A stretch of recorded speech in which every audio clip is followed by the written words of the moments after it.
Assalamualaikum warahmatullahi wabarakatuh. Halo para lovers and haters dimanapun Anda berada, baik yang ada di alam nyata maupun alam gaib, apa kabarnya?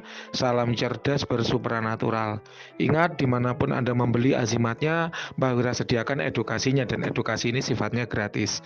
Bagi teman-teman yang ingin gabung di komunitas Padepokan Sengkelat, silakan langsung saja klik link yang ada di kolom deskripsi untuk join gratis, tidak ada biaya apapun. Di dalam komunitas Mbak Wira banyak nge-share edukasi-edukasi yang belum sempat dibuatkan video.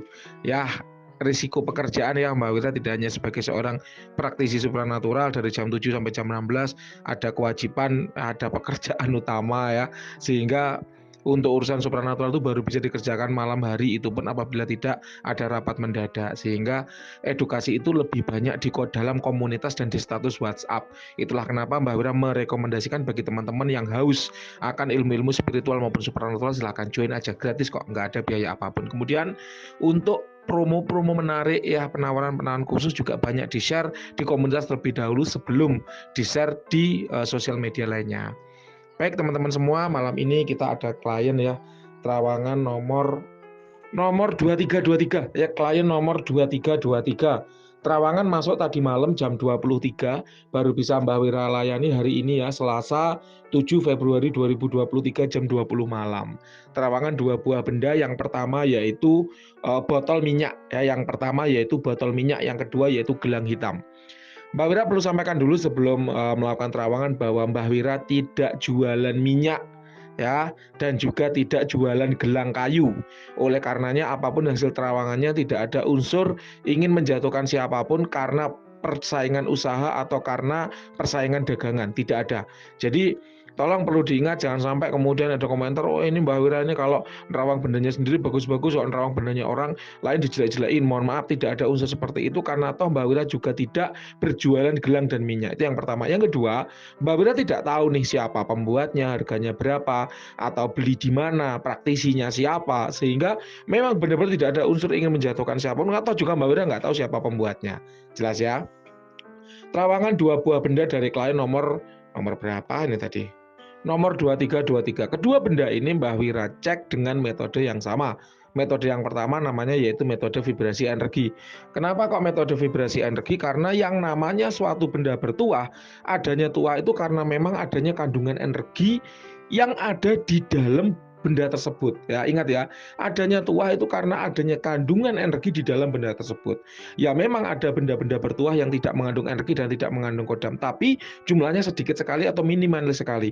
Oleh karenanya mayoritas benda-benda bertuah itu karena kandungan energinya. Oleh karenanya metode pengecekan yang pertama yang kita lakukan yaitu metode vibrasi energi dulu.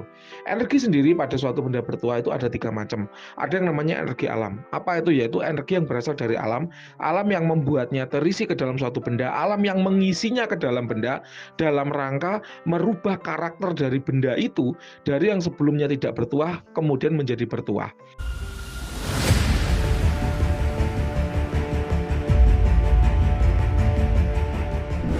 Alam yang mengolahnya, alam yang memprosesnya tanpa campur tangan manusia.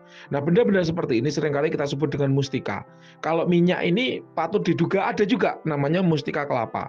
Ya, mustika kelapa. Salah satunya itu olahan kelapa nunggal yang diambil minyaknya. Itu juga termasuk mustika. Kenapa? Karena dia mengandung energi alam. Selain minyak kelapa, apalagi ada juga yang namanya mustika kol buntat, mustika lipan, mustika merah delima, mustika rantai babi, dan seterusnya. Nah, untuk benda yang pertama yang minyak dalam botol, ini Mbah Wira cek untuk kandungan energi alamnya tidak ada. Mohon maaf ya, kandungan energi alamnya tidak ada. Kemudian yang kedua, untuk gelang kayu ini juga kandungan energi alamnya tidak ada. Itu untuk energi alam. Yang kedua yaitu energi dari manusia, energi dari praktisi yang meritualkan. Memang yang namanya manusia itu punya banyak cara, punya banyak teknik untuk memasukkan energi dirinya ke dalam suatu benda dalam rangka merubah karakter benda itu dari yang sebelumnya tidak bertuah kemudian menjadi bertuah. Salah satu teknik yang Mbah Wira tahu dan Mbah Wira bisa melakukan itu namanya teknik prana, gitu ya. Nah, Untuk benda yang pertama, yang minyak dalam botol ini Mbak Wira cek tidak ada energi manusianya. Kemudian yang kedua, untuk gelang ini juga tidak ada energi manusianya. Menarik ya, kita sudah melewatkan dua energi dan dua-duanya tidak ada dalam benda yang diterawang. Yang ketiga yaitu energi dari khodam. Khodam adalah jin yang sudah ditundukkan, jin yang sudah diikat dengan perjanjian agar dia loyal, patuh, mau membantu manusia, mau menyelesaikan beragam hajat yang diperintahkan oleh manusia atau yang diafirmasikan oleh manusia. Apabila jin itu tidak diikat dengan perjanjian, tidak ditundukkan, maka kita tidak bisa menyebutnya dengan khodam. Kita tetap menyebutnya sebagai jin, gitu ya, jin liar. Tidak bisa kita sebut dengan khodam. Nah, seorang praktisi memang harus paham mana energi jin, mana energi manusia, mana energi alam. Itu harus ngerti. Karena memang ya itulah tugasnya kan kita. Nah, pada benda yang pertama ini, Mbak Wira merasakan tidak ada energi khodam di dalamnya. Mbak Wira juga melakukan pengecekan apakah energi jinnya ada di benda ini. Karena kan kemungkinan kalau tidak khodam masih berupa jin. Ternyata energi jinnya juga tidak ada. Kalau benda yang kedua itu Mbak Wira mendapatkan energi khodam di dalamnya. Ini khodam. Ya, Mbak Wira rasakan vibrasi energinya itu dingin dan menarik. Ini menjadi tanda bahwa benda ini memiliki tuah utama dalam pengasihan. Ya, pengasihan itu membuat orang lain mudah senang, mudah suka kepada si pengguna benda. Kalau Mbak Wira skalakan dari 1 sampai 100, kira-kira level energinya itu 90. Ini menarik, bagus.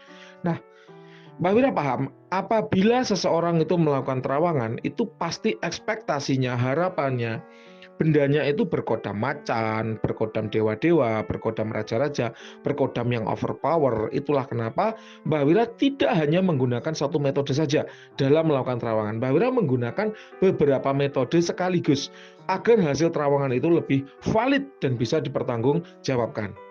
Metode berikutnya yang kita gunakan dalam pengecekan yaitu namanya metode visualisasi. Apa itu? Yaitu metode yang digunakan untuk mencari tanda-tanda visual atau mencari tanda-tanda kehadiran suatu khodam pada benda bertuah atau mencari tanda-tanda manifestasi khodam, manifestasi suatu entitas dalam benda bertuah. Memang kita mencari tanda yang bisa kelihatan mata. Ketika tadi bisa dilihat secara energi, sekarang kita cek melalui penglihatan ya. Nah, untuk benda yang pertama, Mbak Wira cek secara visual, Mbak Wira tidak mendapatkan tanda-tanda visual apapun di benda ini.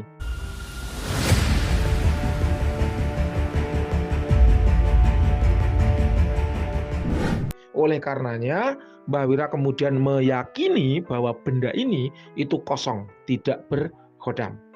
Nah, metode terakhir yang Mbak Wira gunakan ini metode yang agak keras, hanya digunakan apabila dua metode sebelumnya dinyatakan hasil bahwa suatu benda itu kosong tidak berkodam. Namanya metode injeksi energi. Jadi Mbak Wira membuat tulpa. Ya, membuat tulpa-tulpa itu adalah energi yang didesain agar dia memberikan tuah tertentu. Tulpanya, energinya Mbak Wira lambari dengan suatu doa khusus yang bisa menarik khodam agar dia keluar dari suatu benda bertuah. Dia berfungsi untuk mendekatkan dimensi. Karena khodam itu kan dari dimensi materi, dimensi energi ya. Agar dia mau mendekat ke dimensi kita, dimensi materi. Dimensi manusia itu dimensi materi. Ada memang doanya khusus. Ini Mbak Wira pelajari dari salah satu perguruan al-hikmah di Bandung Selatan. Setelah Mbak Wira tembak dengan energi beberapa kali, ternyata Mbak Wira tidak mendapatkan feedback apapun dari minyak ini. Hal ini kemudian membuat Mbak Wira yakin bahwa memang minyak ini kosong tidak berkhodam. Nah, sesungguhnya apabila kemudian Anda mengomentari ya, memberikan tanggapan seperti ini, Mbah katanya dukun A ini berkodam macan, Mbah kok kata Mbah Wira ini kosong, saya bingung Mbah yang benar yang mana. Mbah Wira punya metode mudah untuk melakukan pengecekan mana yang akan Anda ikuti, yaitu dengan cara begini, kan Mbah Wira menyatakan minyak ini tidak bertuah. Berarti tentunya tidak akan ada beda nyata antara Anda membawa benda ini atau tidak. Jadi seperti ini cara pengecekannya, kan bendanya ada di Anda nih. Maka Mbak Wira merekomendasikan pengecekan ini Anda lakukan untuk melihat pernyataan atau statement mana yang benar. Caranya begini. Anda silakan hidup seminggu tanpa minyak ini, ya, seminggu tanpa minyak ini. Anda amati bagaimana kehidupan Anda, bagaimana kerezekian Anda, bagaimana pengasihan Anda, bagaimana keberuntungan Anda, bagaimana pengelarisan dagangan Anda. Anda amati, Anda catat di situ. Nah, setelah itu seminggu kemudian ya Anda hidup dengan membawa minyak ini selama seminggu juga. Ya, Anda bawa minyak ini selama seminggu juga. Anda amati perubahannya. Pengasihannya sama apa berubah? Kerezekiannya sama apa berubah? Penglaris dagangannya sama atau berubah? Hokinya sama apa berubah?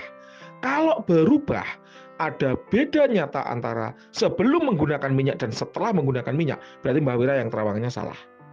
Tapi kalau nyatanya sama saja gitu ya, nggak ada beda nyata antara sebelum memakai minyak dan setelah memakai minyak, artinya berarti terawangan Mbak Wira tepat. Memang minyak ini kosong tidak berkodam, itu Anda yang bisa menjawabnya nanti. Gitu, sebagai statement ya, dan apapun jawaban Anda akan Mbak Wira screenshot untuk dijadikan testimoni supaya pendengar Mbak Wira itu tahu bahwa terawangan Mbak Wira bukan hanya sekedar omong kosong, melainkan ada pernyataan, ada statement, ada tanggapan dari klien yang melakukan terawangan gitu. Oke, Mbak Wira akhiri untuk minyak yang pertama. Sekarang kita masuk ke visualisasi dari benda yang kedua, benda yang terbuat dari gelang kayu. Untuk benda yang kedua yaitu gelang kayu ya, ketika Mbak Wira melakukan pengecekan secara visualisasi, Mbak Wira mendapatkan penampakan sesosok wanita bertelinga lancip berkulit hitam. Ini kalau praktisi supranatural modern menyebutnya sebagai ras elf ya, elf peri hutan. Ingat, ketika Mbak Wira menyebutkan sosok, menyebutkan penampakan, artinya Mbak Wira tidak ngomongin wujud, tidak ngomongin bentuk, melainkan Mbak Wira ngomongin gambaran dari karakter energi yang dia miliki. Kenapa? Karena yang namanya khodam adalah jin yang sudah ditundukkan. Jin adalah makhluk ciptaan Tuhan yang terbuat dari nyala api, yang mana dia punya kelebihan, punya keistimewaan untuk berubah bentuk menjadi apapun yang dia kehendaki. Jadi ketika Mbak Wira menyebutkan ras elf gitu ya, menyebutkan gambaran sosok wanita bertelinga lancip membawa tombak ya, spear.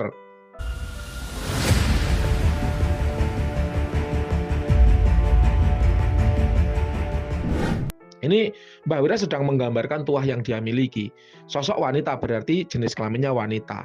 Bertelinga lancip ya, elf ya. Elf itu adalah gambaran dari khodam dengan tuah pengasihan dan proteksi yang balance, yang seimbang. Jadi pengasihannya kuat, proteksinya juga kuat, dan itu didukung dengan dia membawa tombak. Tombak itu adalah gambaran dari tuah proteksi. Kulit yang hitam itu adalah gambaran dari aura hitam yang dia miliki. Artinya dia adalah jin golongan dark entitas tapi aman, tanpa dampak negatif ya. Dark entitas itu adalah khodam-khodam yang diritual dengan pakem aliran kiri biasanya.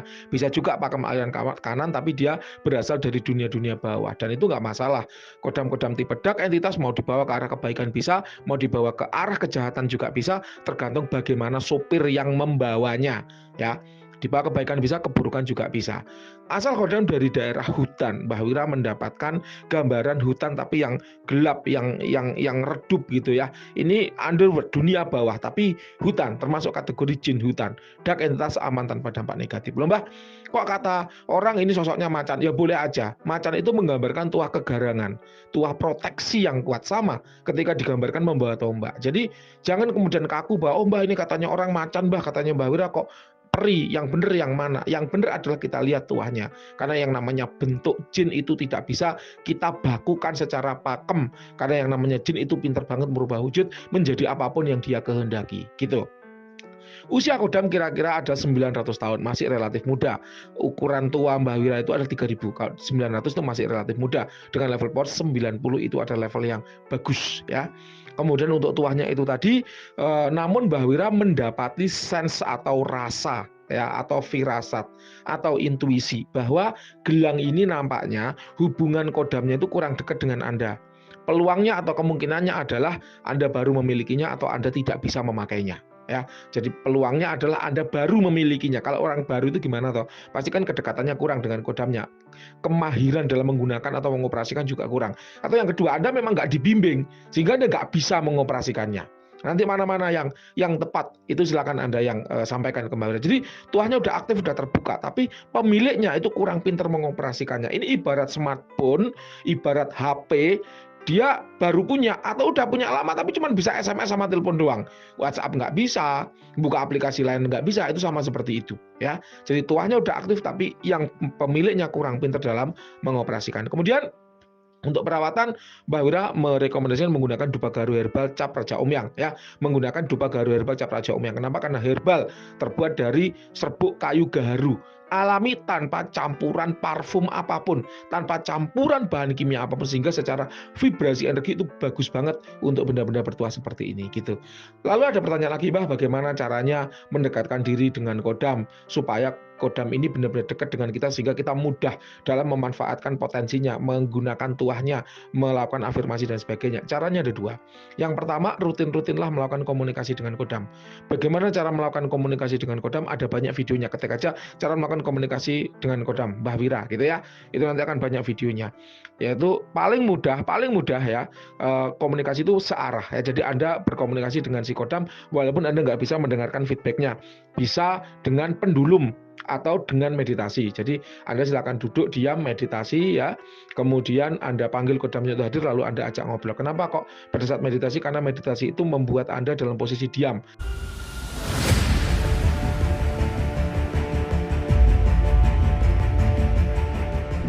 Sehingga Anda lebih peka terhadap lingkungan sekitar dan keberadaan diri Anda ya. Jadi karena diam itulah yang membuat Anda lebih peka gitu.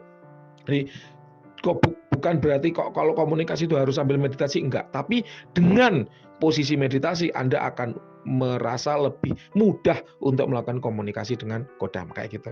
Lalu yang kedua, rutin memberikan hadiah. Hadiah di sini yang Mbak Wira rekomendasikan adalah menggunakan Dupa Garuh Herbal Cap Raja Om. Yang hari ini Selasa 7 Februari 2023 Mbak Wira mengumumkan di Shopee dan Tokopedia ada diskon beli 2 gratis 1 ya, ada diskon beli 2 gratis 1. Silakan, linknya ada di kolom deskripsi ya, Anda bisa klik aja di situ.